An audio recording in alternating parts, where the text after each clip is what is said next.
Good afternoon, church. This is Chris here with Tuesday's Passion Week reflection. As we go through the next few days, we're really focusing on who Jesus is and all that he accomplished throughout his entirety of his life. But specifically, we're looking at those few days leading up to his betrayal and his crucifixion and ultimately his resurrection as we celebrate Resurrection Sunday this coming Sunday. I have the opportunity to speak to you about Tuesday, the third day of the week, as the Jewish people would count it. And on Monday, Jesus has gone into the temple and he's cleaned it out. He's cleaned out all of the money changers, the lenders and loan officers, all of the business people who have taken up residence there in the temple. And he's declared from the scriptures that his house should be a house of prayer for all nations. His zeal, the zeal for God and for his house, has accomplished these things. And he shows back up on Tuesday, and Mark, Matthew, and Luke all write their accounts and take quite a bit of space and paper to tell us all that he talked about. Primarily, he was answering questions. Those questions came hard and fast from just about everybody who was against him. The Pharisees started first. By whose authority are you doing these things?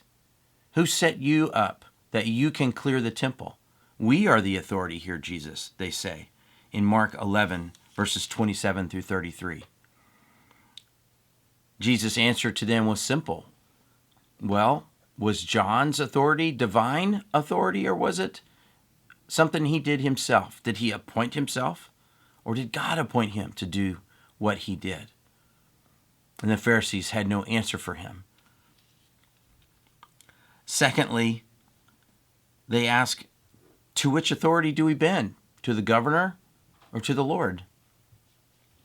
And the Herodians come up to him with a coin and ask him, what tax should we pay? Do we even pay taxes to Caesar? And Jesus again says in his own way, render to Caesar what is Caesar's and render to God what is God's. Lastly, the Sadducees ask about the resurrection. Essentially, they're asking about finer points of the law. Whose wife will this lady be after the resurrection? And Jesus says to them very plainly, is this not the reason you are wrong? Because you know neither the scriptures nor the power of God. In Mark 12, verse 24. They know not the scriptures, the details of the law, the finer points that they love to argue about. Jesus is saying, you don't even know them. But more than that, you do not know the power of God. You see, he is confronting them clearly about whether or not they know the God of the scriptures. So I hope you see in these first few chapters, not even a chapter, Jesus is being confronted. The confrontation is about who has the authority, who has the ability to choose what we do or what we do not do. And Jesus keeps coming back to them graciously but firmly, saying, you know, all authority is God's authority. All scripture is God's scripture. It is not yours to play with. He says, truly, the authority is God's authority, even the authority that he has. Secondly, we bow the authority both to God, but also to our government, to whomever it is due. And last, the scriptures are that from which authority comes. You see, Jesus was answering their questions, but he was challenging them back. He was exposing their loves. He was exposing their idols, their idol of power, position, pride of place, You look at Mark 12 when he gives the parable of talents. At the end it says they perceived that he was talking about them. So they knew that he was challenging them.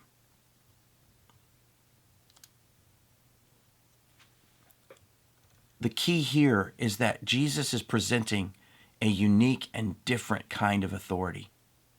This is the kind of authority which comes from God, which bows its knee to God, which derives its strength and from the promises of God in Scripture.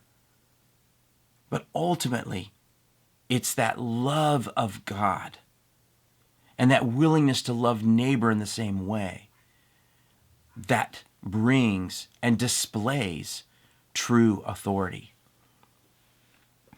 If you look at Mark 12, verse 28, one of the scribes comes up and had heard the disputing, and he says, "Which commandment is the most important of all?"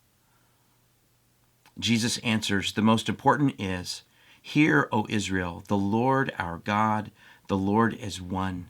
And you shall love the Lord your God with all your heart, and with all your soul, and with all your mind, and with all your strength.'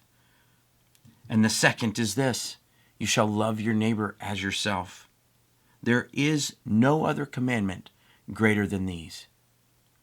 You see, Jesus is telling this man what it means to display true authority. And he's about to go and embody that authority as he lays himself down for his people, even those people who would challenge him.